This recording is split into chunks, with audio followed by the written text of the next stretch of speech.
नमो विष्णुपदाय कृष्णपृष्ठाय भूतले श्रीमते मधुसूदनाय पूज्यते नाम्ने नमस्ते मधुसूदनाय भक्तिपादप्रियाय ते दुर्लभ कृष्ण भक्ति में अति सरल कारणे हरे कृष्णा कृष्ण कृष्ण हरे हरे हरे राम। यहाँ जैसे कि कल सुना कि चित्त शुद्ध किसे कहा जाएगा, आपको याद हो तो यहाँ बताया गया कि आपके भीतर, हमारे भीतर से पूर्णतः जब राग द्वेष की निवृत्ति हो जाती है तब माना जाए कि हमारा चित्त। लेकिन अब यहाँ दो प्रश्न आगे आ रहे हैं। साधक पूछ रहा है कि पहले तो ये बताइए राग द्वेष कहते किसे। फिर दूसरा प्रश्न पूछा कहते किसे, तो फिर कैसे दूर होते। फिर तीसरा प्रश्न पूछा राग द्वेष का स्वरूप क्या है, कैसे पैदा होते हैं, इनकी निवृत्ति कैसे, इनके रहने से मनुष्य की क्या गति। यानी तीनों प्रश्न राग और द्वेष के साथ एक कनेक्टेड है। तो पहला तो यहाँ बताया राग द्वेष कहते किसे, शिरादु। और ये तो आप जान ही चुके होंगे इन सत्संगों के द्वारा कि एक्चुअल राग द्वेष। लेकिन आइए आज समझते हैं इसे कहते किसे हैं, कहाँ पे ये रहते हैं, इनकी निवृत्ति कैसे होती है। शिरादे बोलो। राग द्वेष किसे कहते हैं? जिस समय मनुष्य नीति को भूल जाए। बहुत सुंदर इनके जवाब। जिस समय मनुष्य धर्म को ही भूल जाए, नीति को ही भूल जाए, उसे सदाचार नियमों का कोई ध्यान न रहे, तब समझना चाहिए कि वह व्यक्ति राग द्वेष के कहीं अधीन है। अधीन है, उसके अधीन है। शिरारे बोले। क्योंकि वो नीति, क्योंकि वो धर्म जानता ही नहीं। तो जो व्यक्ति नीति को जानता नहीं, जो व्यक्ति धर्म को जानता ही नहीं, समझ लीजिएगा कि इन दोनों में, इसका मतलब है ये संसार का एक ऐसा पार्ट है कि अगर कोई व्यक्ति धर्म का अनुसरण नहीं कर रहा है तो इन दो चीजों से तो जुड़ा हुआ ही है, या तो राग या तो द्वेष। शिरादेव बोलिए।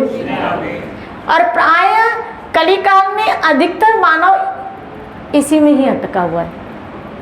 और याद रखना, अगर वो राग द्वेष में, तो यहाँ ये भी बात समझ में आती है, अगर वो राग द्वेष में तो फिर वो अधर्म पे है, फिर वो अनीति पे है।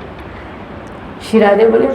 भले वो कितना ही धर्म का आचरण करता हुआ दिखे, बड़े बड़े महापुरुष भी भले धर्म का आचरण करते हुए दिखे, लेकिन अगर उनके मुख से किसी की निंदा स्तुति निकल रही है, अर्थात वो किसी कहीं राग द्वेष में अटके हुए हैं, तो समझ लेंगे ना, भले बड़ी पोस्ट पे तो आ गए लेकिन एक्चुअल नीति पे अभी भी, एक्चुअल धर्म पे अभी भी नहीं है। क्योंकि इस चीज से मुक्त व्यक्ति ही, इस चीज से मुक्त व्यक्ति ही ईश्वर की प्राप्ति करने का अधिकारी बनता है। शिरादे बोलिए। अगर प्राप्त करने के मार्ग में लगे हो तो फिर उठाओ हथियार और इससे युद्ध करो, अर्थात इससे अपने आप को मुक्त करने की हम सब क्या करें, कोशिश करें। तो यहाँ बताया कि अगर कोई सदाचार के नियमों का पालन नहीं कर रहा तो समझना चाहिए कि वह राग द्वेष के अधीन है। राग द्वेष का मूल कारण अहंकार है। मूल कारण जो बताया वो अहंकार। शिराले बोलिए। और ये अहंकार खाली राग, क्योंकि ये तो सब अहंकार पूरे कनेक्टिवली है। अगर राग द्वेष आए ना तो काम भी आएगा, राग हुआ तो काम आएगा, द्वेष आया तो क्रोध आएगा, द्वेष आया तो क्रोध भी होगा उसके साथ, क्योंकि अहंकार से चीजें जुड़ी है। अब दुर्योधन में क्या था, द्वेष था। उससे पहले अगर खोजो तो बोला अहंकारी था, अहंकारी था। रावण बोला अहंकारी था। शिरादे बोले अहंकारी था तो क्या आया, बोला काम आया। जानकी का अपहरण क्या है?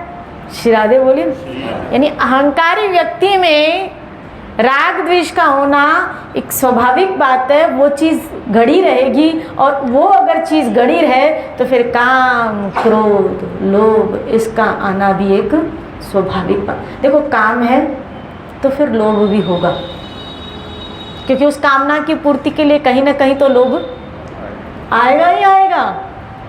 श्री राधे बोले। आप समझ रहे हैं ये सब चीज़ें कितनी आपस में, हाँ, सब एक दूसरे से बिल्कुल कनेक्टिवली है। यानी एक चीज़ घुसी तो अपने साथ पूरी भीड़ लेके आती कि हम भी आते हैं, हम भी आते हैं, हम भी आते हैं। एक चीज़ घुसी।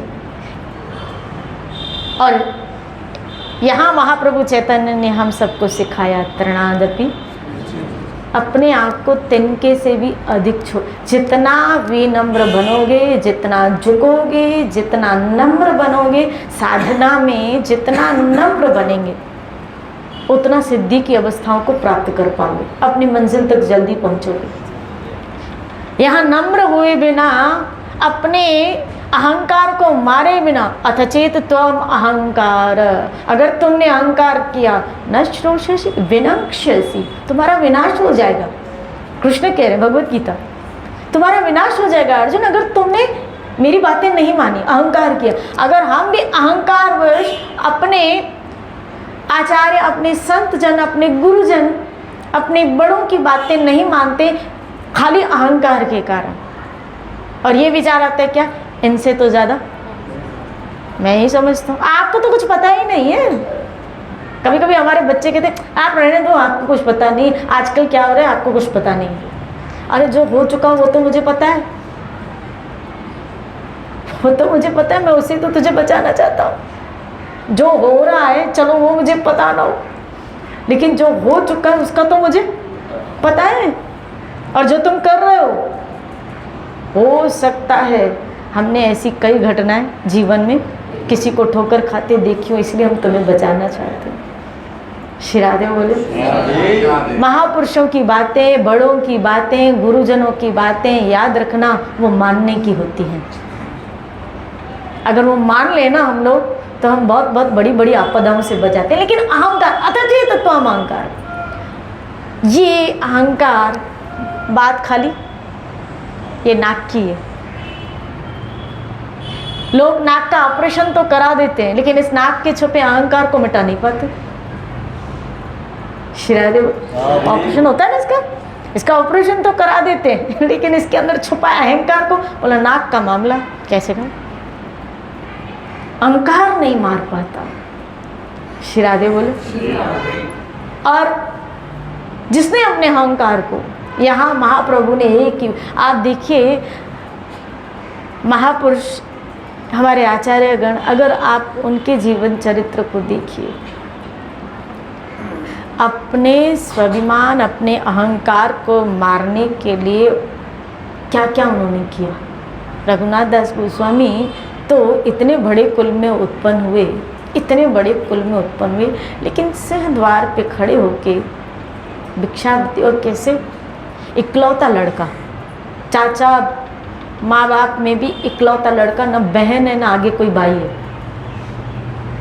न कोई बहन न कोई भाई, लेकिन अपने उस अहंकार को मारने के लिए, हालांकि आप रघुनाथ दास जी के चरित्र जब हम पढ़ते हैं तो आरंभिक अवस्था में जब वो जगन्नाथपुरी में गए तो उनके पिता ने कुछ मूल्य धन राशि भेजी थी, ताकि वो अपनी, अगर वो भक्ति करना चाहता है तो वहाँ सुव्यवस्था से रह के भजन करे, कम से कम इधर उधर भटके तो नहीं। श्री राधे बोली। ऐसा था। और वो धनराशि जब तक चली चली, उसके बाद उन्होंने अपने पिता से याचना नहीं की थी। उसके बाद उन्होंने क्या किया था आप सब जानते।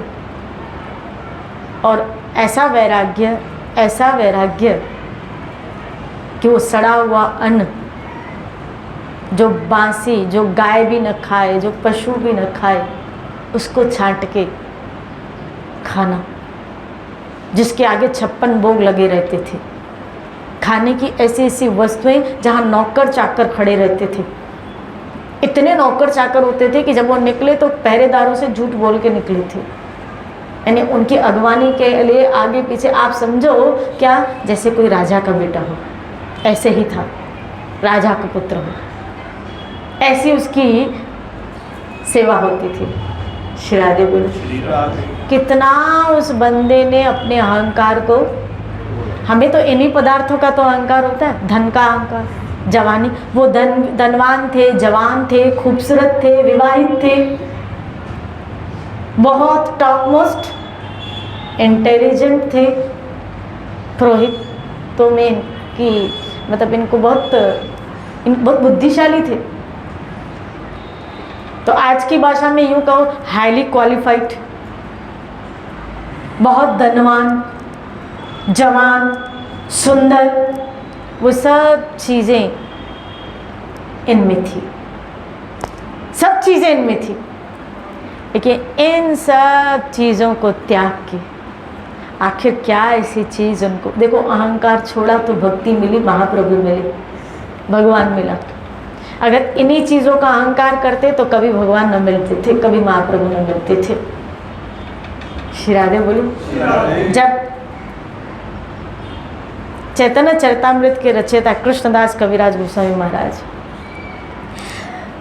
चैतन्य चरितामृत लिख रहे हैं तो कहते हैं कि उस वक्त रघुनाथ दास आदि जो उन्होंने कर्चे मुकुंद आदि उनके कर्चों में से ही, और एक रघुनाथ दास गोस्वामी ऐसे थे जिन्होंने महाप्रभु की लीलाएं लाइव देखी थी, इसीलिए रूप सनातन आदि ने भी उनको बहुत संभाल के रखा था। श्री राधे बोले। इतने लाड से पले हुए, लेकिन अहंकार का लेश मात्र नहीं, अपनी प्रॉपर्टी का अहंकार बिल्कुल नहीं। उसको तो वो छोड़ के ही आए, सुंदर पत्नी को तो छोड़ के ही आए, और खुद भी इतने सुंदर थे। हरिदास महाराज इतने सुंदर थे, लेकिन सब चीज़ों को त्याग के भगवान की प्राप्ति में इतने पागल, ये लोग इतने पागल कि उन्होंने अपना वो कहते हैं लिविंग स्टेटस आज की भाषा में, उसको भी त्याग दिया। श्री राधे बोली, उसको भी छोड़ दिया। राधे गोविंद बोली, इसको भी छोड़ दिया।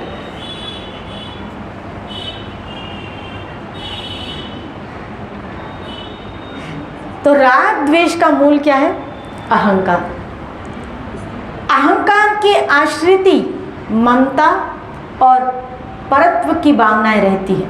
श्री राधे बोले, यानी अहंकार के आश्रिति ममता यानी राग, परत्व यानी द्वेष। श्री राधे बोले, ये अहंकार के वशीभूत ही रहती है। ममता ही राग है और परत्व ही द्वेष है। श्री राधे बोलिए। अब यानी ये किसके साथ कनेक्टेड है? बोलो, अहंकार के साथ। लेकिन यहाँ फिर प्रश्न आया, तो फिर राग द्वेष दूर कैसे हो, कैसे करें इसको? क्योंकि हम में से हर एक व्यक्ति कहीं ना कहीं इन चीज़ों में तो भाई फंसा हुआ। तो पहले शुभ कर्म का आचरण करो और अशुभ कर्म का त्याग करो। श्री राधे बोलो। बहुत बातें गहरी हैं, समझने की हैं। हो सकता है आप में से ये सब न भी करते हो, लेकिन अगर अनजाने में भी अगर ये अहंकार आ गया ना तो हमें ले डूबेगा। याद रखना, भक्ति का भी अहंकार मत करना, भजन का भी अहंकार मत करना। अपनी सेवा और साधना का, काय का साधना साधना बोलते हो? क्या करते हैं? कौन सी साधना? कौन सा बड़ा तीर मारते हैं? बोला हम जल्दी उठते हैं, तो ऐसे वो तो उठना ही चाहिए, वो तो उठना ही चाहिए। श्री राधे बोली, नहीं उठ के पाप करते हैं, नहीं उठ के अधर्म करते हैं। जो कर रहे हैं ना, ये तो नॉर्मल बातें कर रहे हैं। बोलते हम लहसुन का अदा नहीं खाते, तो ये तो करना ही चाहिए। हम नॉनवेज नहीं खाते, अरे ये तो करना ही चाहिए, ये तो करना ही। कोई बड़ी बातें नहीं कर रहे हो।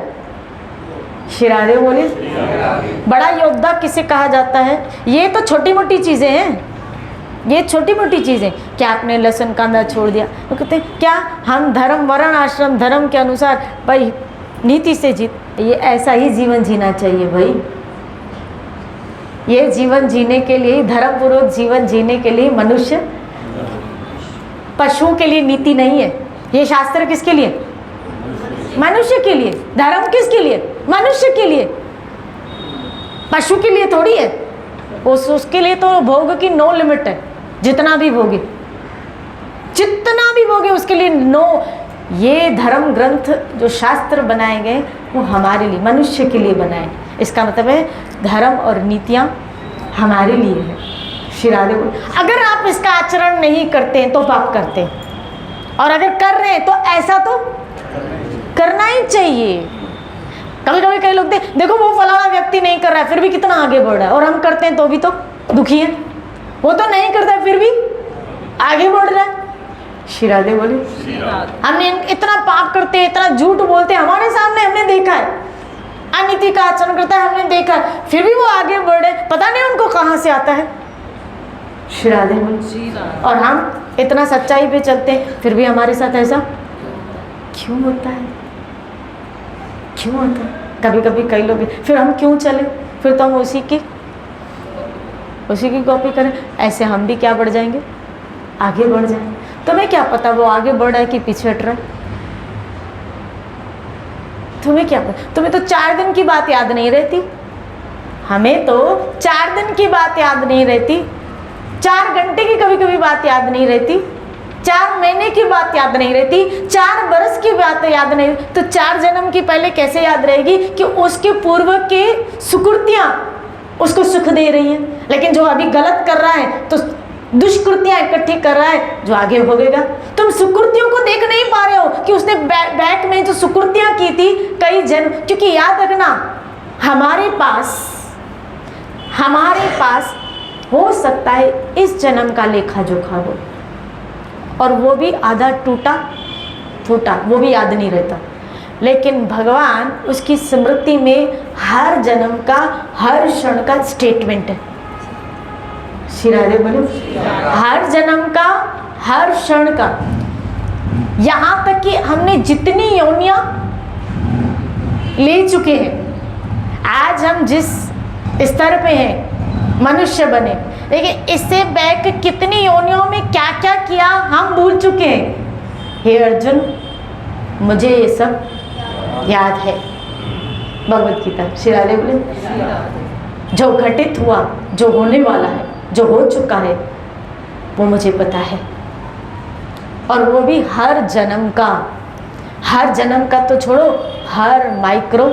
देखो भीष्म पितामह ने जब पूछा तो भगवान ने उसको 100 जन्म पहले का बता दिया। यानी उनको याद था कि 100 जन्म पहले आपने ये कर्म किया था।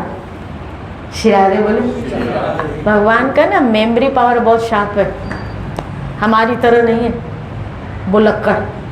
श्री राधे बोले।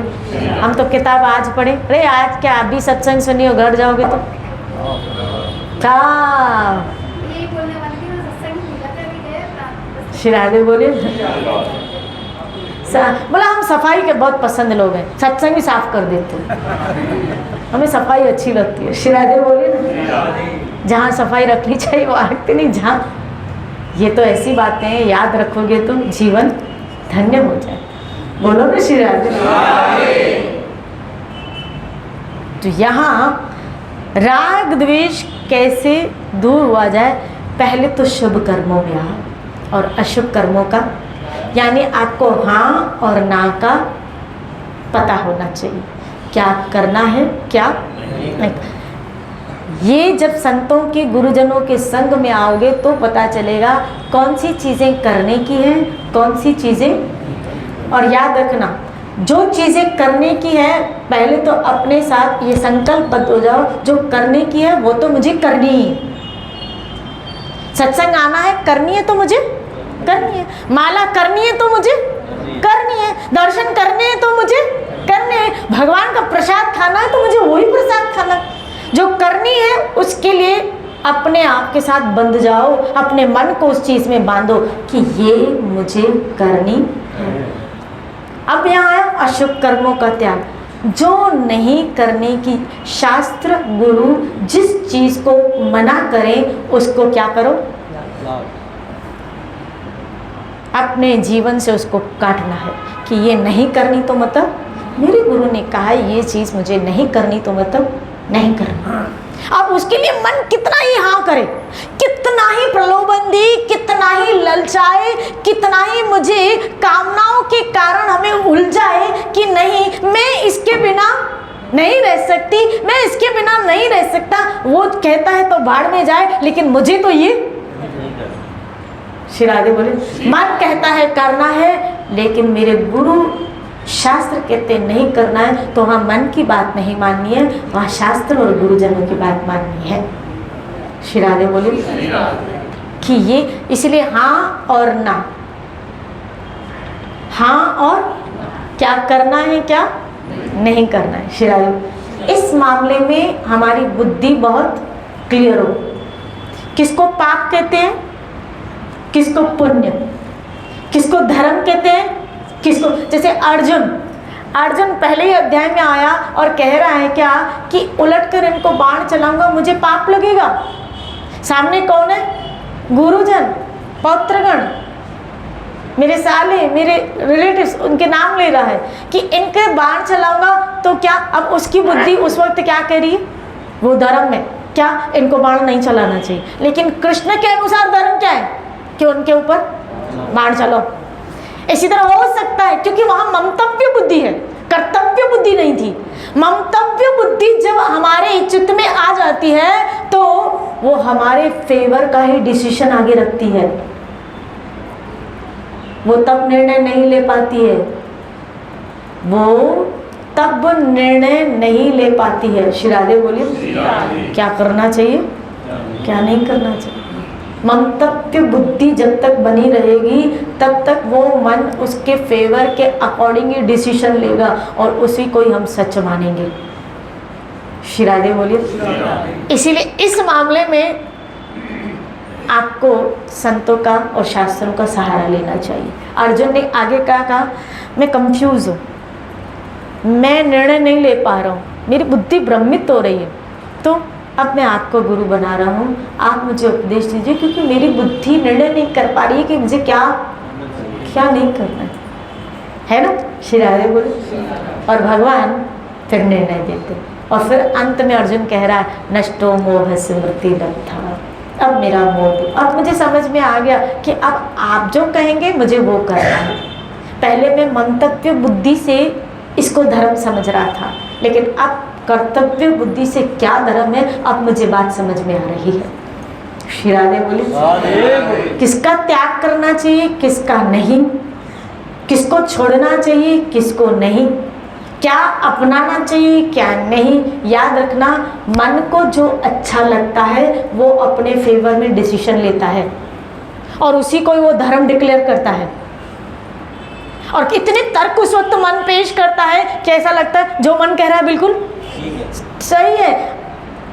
अर्जुन ऐसे तर्क पेश कर रहा है और भगवान हंस के हुए कह रहे हैं पंडित तो जैसी बातें कर रहे हो, हंस के तुम अपने आप को बड़ा पंडित समझते हो, लेकिन तुम में अभी ज्ञान नहीं है, तुम सच्चाई को अभी समझ नहीं पा रहे हो, क्योंकि इस वक्त तुम्हारी बुद्धि मोह से निर्णय ले रही है। श्री राधे बोलिए। हमारे जीवन में भी कभी कभी डिसीजन मोह के होते हैं और जिसको मन धर्म कहता है, जिसको नीति कहता है। श्री राधे बोलिए। सत्य क्या है इसका निर्णय शास्त्र और गुरु करते हैं। देखो जब जानकी लक्ष्मण लिखा, जब भगवान श्री राम ने इसको कहा लक्ष्मण को कि जानकी की तुम क्या करना है यहाँ पे, रक्षा करना है ना, जानकी की रक्षा करना। अब लक्ष्मण के लिए तो धर्म क्या था, रक्षा करना। लक्ष्मण के लिए तो यही धर्म था क्योंकि उसके लिए भगवान की प्रति यही आज्ञा थी। लेकिन जानकी ने अपनी बुद्धि से जो निर्णय रखा आगे, श्री राधे बोले लक्ष्मण के आगे। अब मोह के कारण जो कभी कभी डिसीजन आते हैं ना वो बहुत गलत होते हैं। मोह के कारण जो कभी कभी डिसीजन आते हैं ना, याद रखना आपके डिसीजन गुरु और कृष्ण के साथ टैली होने चाहिए। इसीलिए यहाँ क्या करने और न करने की विचार बुद्धि, विवेक बुद्धि, आपकी डिसीजन गुरु और शास्त्र के अनुसार टैली होने, अगर वो टैली नहीं हो रहा है ना, समझ लेना कुछ ना कुछ गड़बड़ी है।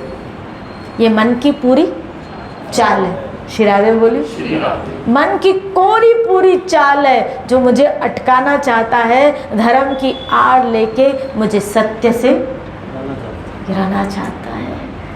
श्री राधे बोली, याद रखना कर्तव्य पथ पे चलना, उसके लिए बहुत सारी चीज़ों का त्याग करना पड़ता है। इसीलिए कृष्ण कह रहे, हे अर्जुन, धर्म की बारीकियों को समझना बड़ा, श्री राधे बोली, बहुत मुश्किल है, बहुत मुश्किल है। हमारे लिए श्रेष्ठ यही होगा क्या, शास्त्र और गुरु के अनुसार हम अपना जीवन बिताएं। यहाँ पर शास्त्र और गुरु की बात बार बार आ रही है। गुरु महाराज ने एक बहुत बड़ी बात कही है कि ये भी, जितने भी शास्त्र हैं वो सब शास्त्र मेरे लिए है। यदि तुम मेरे हो तो तुम्हारे लिए। मेरा कहने का तात्पर्य है कि जितने भी संत, जितने भी गुरु हैं, ये सब हमारे गुरु के रूप में हमें प्राप्त हुए हैं। इनको हमें अपनाना होगा, इनको मानना होगा। इनको माने नहीं माने बिना हम शास्त्रों को समझ नहीं सकते। बिल्कुल, और ना ही हमारा हित, हमारा कल्याण हो सकता है।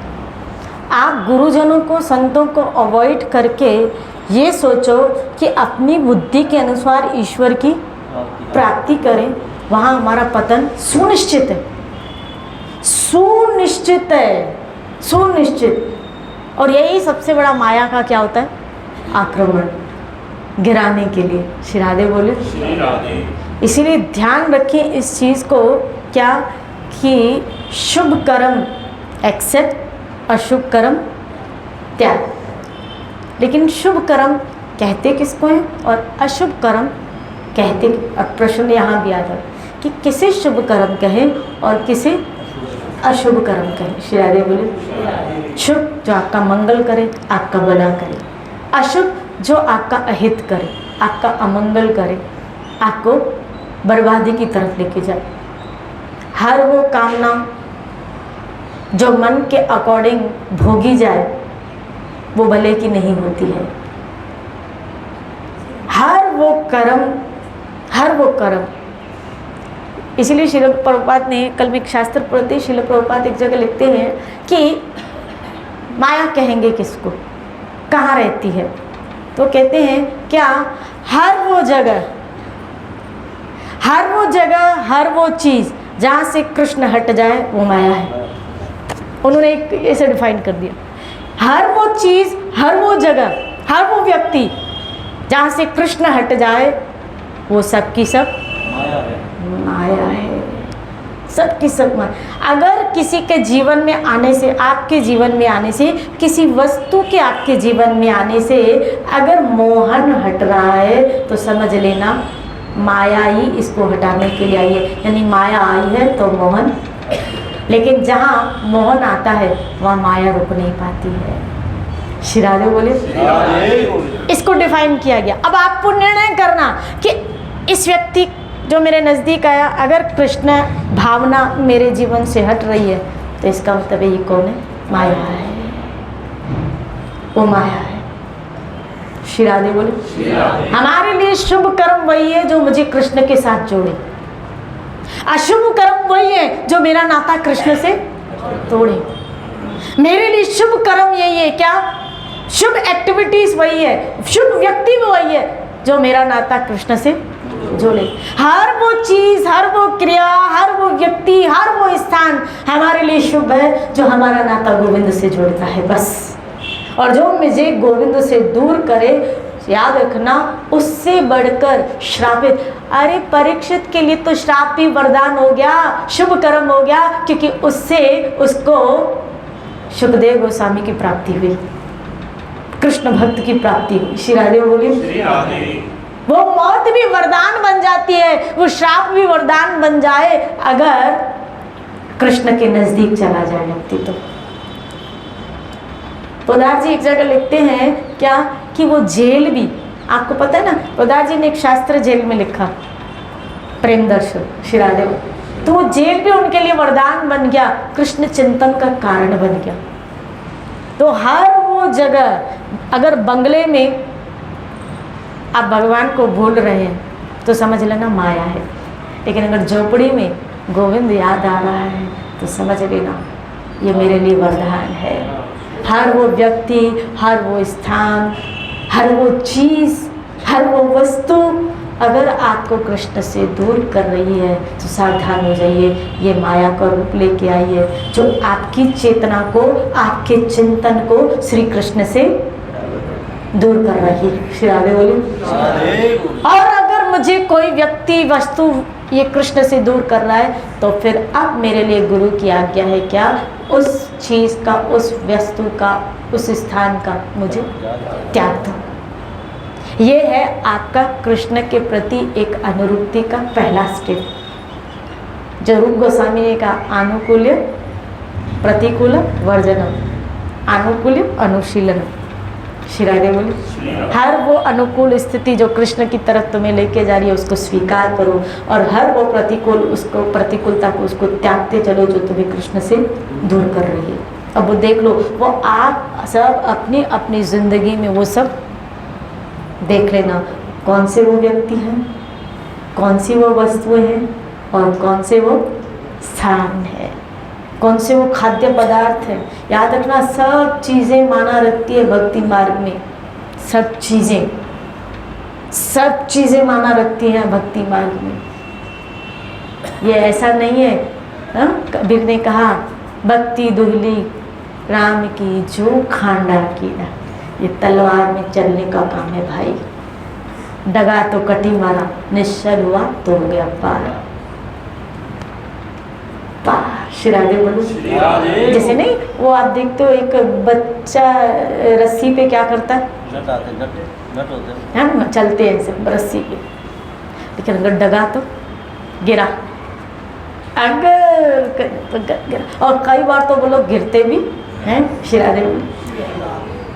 हमारी स्थिति ऐसी है, उसको तो प्रैक्टिस है, हमें तो इस मार्ग में चलने की प्रैक्टिस भी नहीं है, तो हम अपने इर्द गिर्द दो सहारों को लेते हुए चले, सत्संग और भजन, गुरु और कृष्ण।